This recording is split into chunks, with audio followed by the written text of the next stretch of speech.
Eight 9 में वक्फे के बाद कहेंगे आपको खुशामदीद।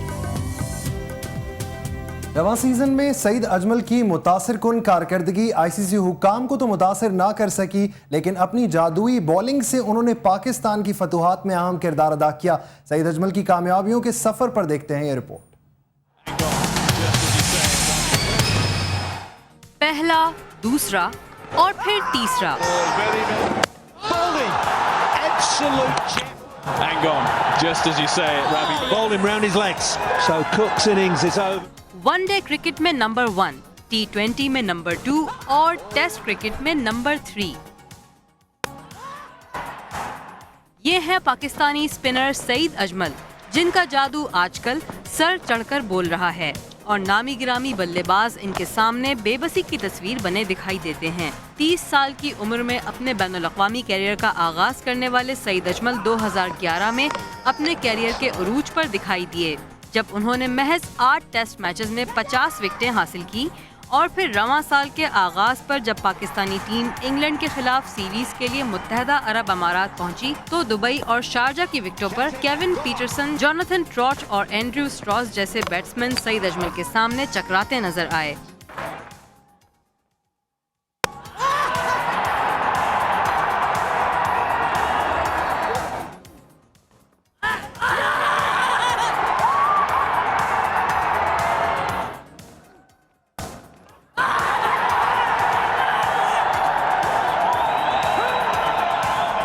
इससे पहले जब सचिन तेंदुलकर सईद अजमल के सामने आए तो अपनी तमाम तर महारत और तजुर्बे के बावजूद वो आलमी कप और फिर एशिया कप में अजमल के जादू का तोड़ करने में नाकाम नजर आए।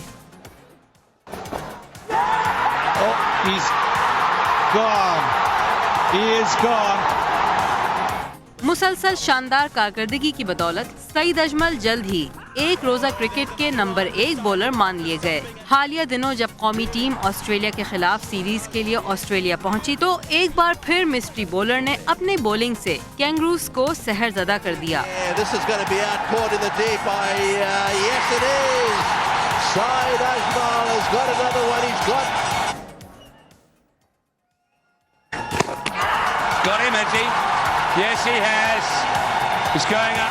सईद अजमल ने 4 अगस्त 2011 से 6 अगस्त 2012 तक के अरसे में खेले गए 12 टेस्ट मैचेस में 72 विकेटें हासिल की।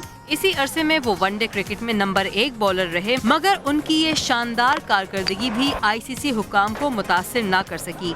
इसीलिए जब सालाना अवार्ड्स के लिए नामजद खिलाड़ियों के नाम सामने आए तो सईद अजमल का नाम किसी भी कैटेगरी में शामिल नहीं था। शायकीन क्रिकेट का कहना है कि सईद अजमल को आईसीसी अवार्ड की जरूरत भी नहीं, इसलिए कि वो क्रिकेटर नहीं बल्कि जादूगर है। Now this is what pressure does, and Angelo Matthews has been cast.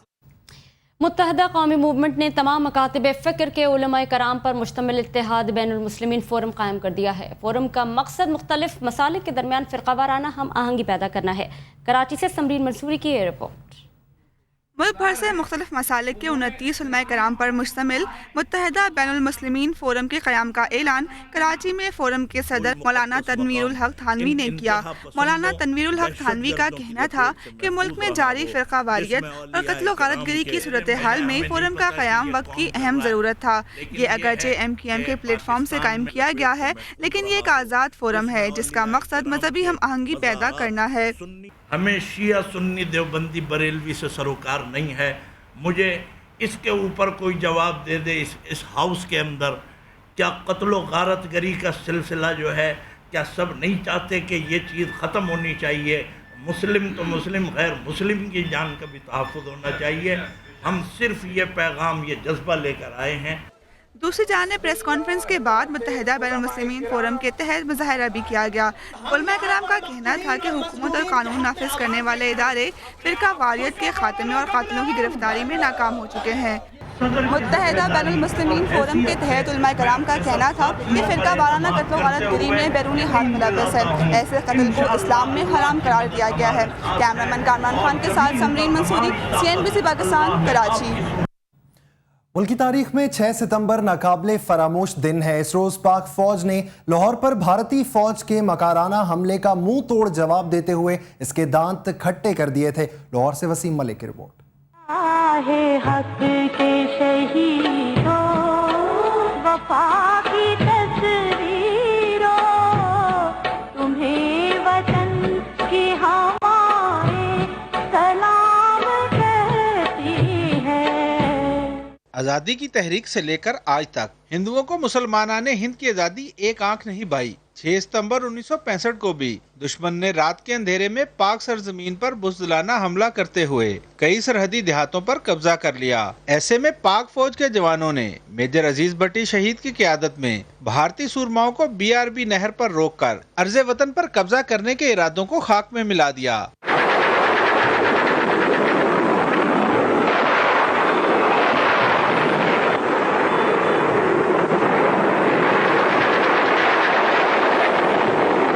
इस जंग में जहां पाक फौज के जवानों ने जवांमर्दी का मुजाहरा किया, वहीं पाकिस्तानी कौम की जुर्रत भी काबिले कदर थी। शहरी अपनी जान की परवाह किए बगैर अगले मोर्चों पर जाकर पाक फौज का हौसला बढ़ाते रहे। 1965 की जंग में अमली तौर पर हिस्सा लेने वाले शहरी आज भी उस वक्त के वाकयात को फख्र से बयान करते हैं।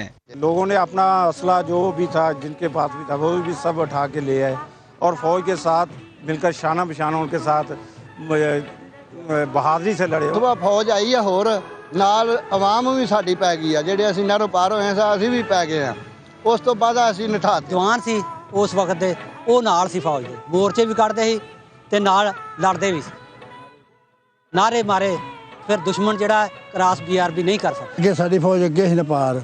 ਇੱਥੇ ਲੋਕ ਦੁਨੀਆ ਰਲ ਗਈ ਨਾਲ ਤੇ ਰਲ ਕੇ ਫਿਰ ਡੱਕਾ ਲਾਇਆ ਪਛਾਂ ਫਿਰ ਪਛਾਂ ਹਟੇ। पाक फौज के जवानों और शेरदिल अवाम ने अपने अमल से साबित किया कि जंगे असला के साथ नहीं बल्कि जुर्रत और जज्बे से जीती जाती हैं। 6 सितंबर 1965 को मेजर अजीज भट्टी और उनके मुट्ठी भर साथियों ने दुश्मन फौज का रास्ता रोककर न सिर्फ भारतीय सूरमाओं का लाहौर में नाश्ता करने का ख्वाब चकनाचूर किया, बल्कि जुर्रत और बहादुरी की वो दास्तान रकम की जो तारीख में हमेशा सुनहरी हरूफ के साथ जिंदा रहेगी। वसीम मलिक, CNBC पाकिस्तान, लाहौर। वतन की बेटियां माएं सलाम कहती हैं। और नाज़रीन, आइंदा 24 घंटों के दौरान मौसम की क्या सूरत हाल रहेगी, जानने के लिए चलते हैं हम अपने साथी एंकर शहजाद खान के पास। Over to you Shahzad. बहुत शुक्रिया उज़मा और एहतशाम। CNBC वेदर में खुशामदीद। मैं हूं शहजाद खान। कराची में बिलाखिर कल होने वाली बारिश ने कराची की तकरीबन 2 करोड़ की आबादी वाले शहर को खुशी से हमकिनार किया और बिलाखिर 1 साल से रखी हुई छतरियों पर से धूल हटी, थोड़ा सा जंग जो लगा हुआ था वो भी हटा। लोगों के जो मिजाज हैं वो भी खुशगवार हुए। समोसे, पकोड़े और बेसन की चांदी हो गई और इस तरह कुछ लोगों को मुश्किलात का सामना तो करना पड़ा, लेकिन बहरहाल जब मौसम अच्छा होता है और बारिश होती है तो उस मौसम में आने वाली छोटी मोटी मुश्किलात को भी लोग बर्दाश्त कर ही लेते हैं। हम ज़रा बात करें अगले चंद रोज़ के लिए होने वाली फोरकास्ट की। आज 35 डिग्री सेंटीग्रेड टेम्परेचर के बारे में कहा गया था और कहीं कहीं बादल और कहीं धूप रहेगी, या जो कि किसी हद तक सही भी रहा। आज जो कहा गया कि 80% शहर में बारिश के इम्कानात हैं, वो भी किसी हद तक दुरुस्त साबित हुई और शहर के कई इलाकों में गरज चमक के साथ थोड़ी देर के लिए सही लेकिन बारिश हुई।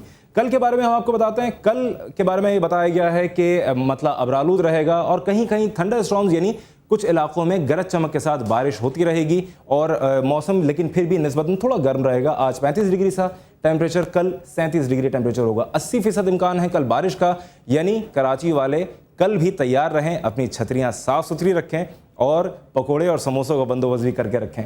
80% इम्कान है कल बारिश का और हफ्ते के दिन यानी सैटरडे को 36 डिग्री सेंटीग्रेड रहेगा टेम्परेचर कमोबेश और मतलब अबरालूद रहेगा, बारिश भी होती रहेगी। यानी जिन लोगों की छुट्टी होगी हफ्ते के दिन वो भी इस मौसम को भरपूर तरीके से एंजॉय कर सकेंगे।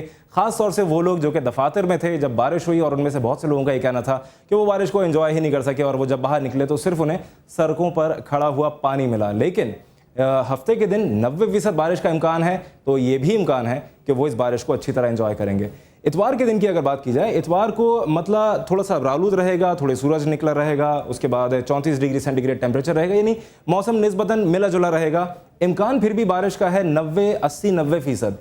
यानी जब बादल आएंगे तो ये ज़रूर है कि बारिश वहाँ ज़रूर होगी थोड़ी थोड़ी, जहाँ भी बादल आते रहेंगे।